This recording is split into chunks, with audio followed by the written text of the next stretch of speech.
à tous et bienvenue dans cette nouvelle vidéo. Comme vous le savez peut-être, je suis en train de fabriquer une GT40. D'ailleurs, si vous n'avez pas vu cette playlist, c'est le moment d'y aller. C'est une voiture de 300 chevaux pour une masse d'environ 1 tonne. Le tout sans la moindre assistance, c'est-à-dire pas d'ABS, pas de SP, pas de traction control, pas d'assistance de freinage, pas de direction assistée, rien. Et c'est une voiture qui ne se conduit pas, mais qui se pilote. Et il y a une grosse différence entre les deux. Bon, le pilotage, c'est pas donné à tout le monde, mais ça s'apprend. Si t'as beaucoup de thunes, tu vas sur circuit avec ta caisse, et donc tu te tapes l'achat et l'entretien de la caisse, les réparations si tu la casses, grosse probabilité que tu casses, paye le circuit, le trajet pour y aller, les pneus, l'essence, enfin bref, même une 106 de course, bah ça coûte une blinde quoi. Mais aujourd'hui, on a trouvé le moyen de contourner tout ça, tout en restant chez soi, et ce truc-là, ça s'appelle le sim racing.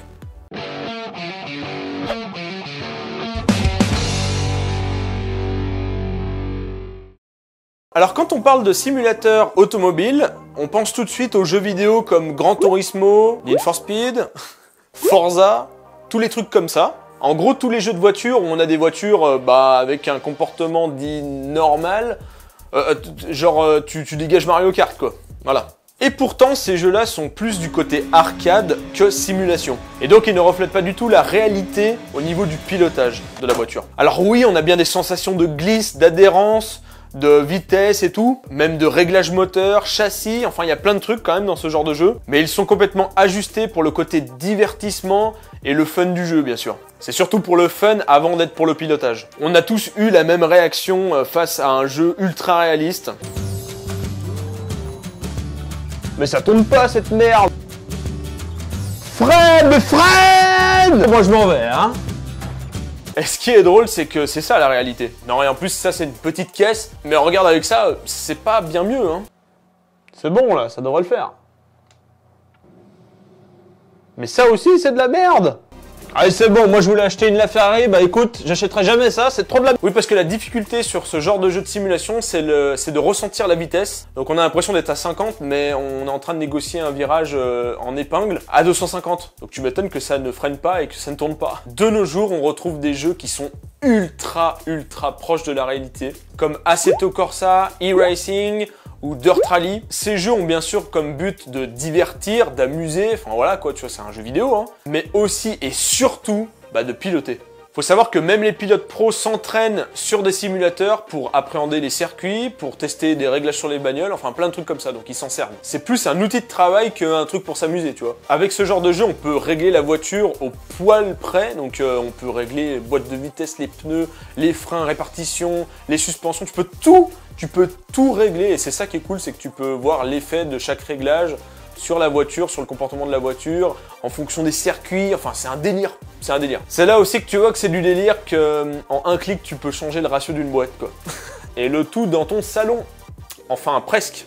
On peut bien sûr piloter sur ces jeux avec une manette ou un clavier. Mine de rien, ça entraîne pour les trajectoires et les réglages de la voiture, etc. Mais le plus intéressant reste bien sûr le volant et son pédalier. Et c'est là qu'on va enfin parler de setup. Et là, il y a absolument de tout pour tous les budgets. Du petit setup débutant à quelques centaines d'euros, au setup ultime proposé par le partenaire NSH Racing, et là, c'est de la dinguerie. Ce qui différencie chaque setup, c'est bien sûr l'expérience de la simulation. Plus on monte en gamme, plus on aura l'impression d'être dans une vraie voiture avec les mêmes ressentis au niveau de la pédale, au niveau du volant et au niveau aussi des forces exercées sur le corps. Et ça, c'est incroyable. En gros, un setup sim racing, ça varie entre une centaine d'euros à plus de 20-25 000 euros, quoi. Et même plus pour les écuries de F1. Et oui, c'est un coût, mais si tu regardes bien, à comparer avec une 106 de course, j'ai envie de dire, c'est pas déconnant. Donc pour commencer mon setup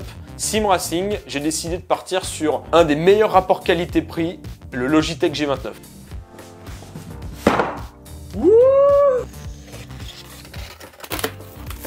Wow! Ah, alors c'est un carton dans un carton, c'est pas évident.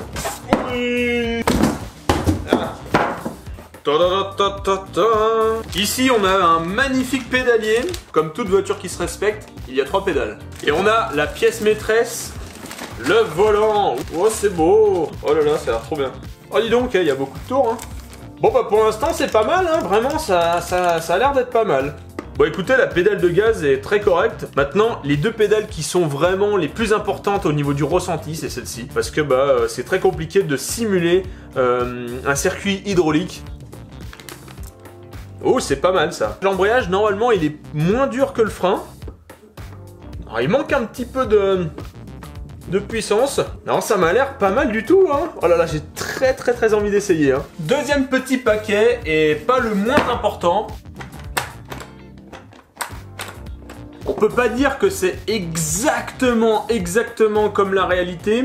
On peut dire qu'on est sur une boîte de VTS qui marche plutôt bien, hein, qui passe vachement bien. Il n'y a pas beaucoup d'efforts à faire. Ouh!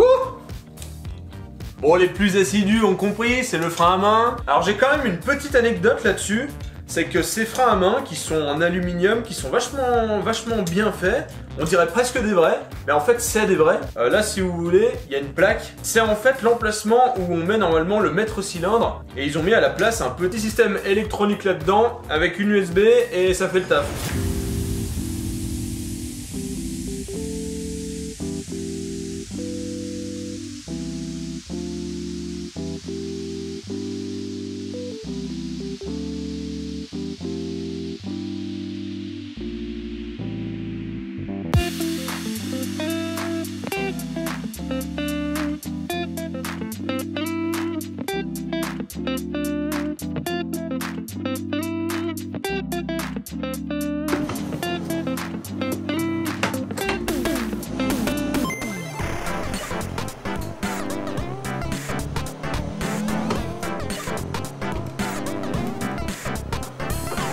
Faut savoir que sur ce genre de modèle, on a déjà ce qu'on appelle le driving force. En gros, c'est le couple qu'on a sur un vrai volant de voiture quand on tourne les roues, c'est un peu dur. Ou quand on met la voiture en drift, par exemple, la direction va emmener le volant. Et cette force-là, ce couple, il est retranscrit dans ce genre de volant. Il y a un petit moteur dedans et ça applique un couple. Genre quand tu passes sur un vibreur, en fait le volant il vibre, tu vois.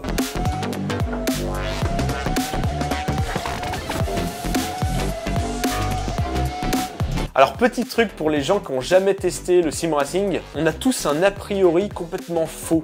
À part si t'es pilote bien sûr, hein. Ouais mais moi je conduis tous les jours, je vais être imbattable au volant. Et pourtant qu'est-ce qu'on est nul à chier, c'est ouf. Parce que sur la route, tu conduis, tu ne pilotes pas. Enfin on n'a pas trop le droit de piloter. Bon, mon ressenti après 2 mois d'utilisation de ce G29, c'est kiffant quoi. C'est génial, vraiment. Le plus cool je crois c'est vraiment le retour du volant qui est hyper intéressant. Par exemple quand tu driftes, c'est vrai que c'est hyper important de presque lâcher le volant pour que il tombe tout seul et que la direction prenne la trajectoire du virage, enfin c'est un délire comme ça. Et c'est très plaisant en fait d'avoir cette force comme ça, même quand tu passes sur un vibreur et tout.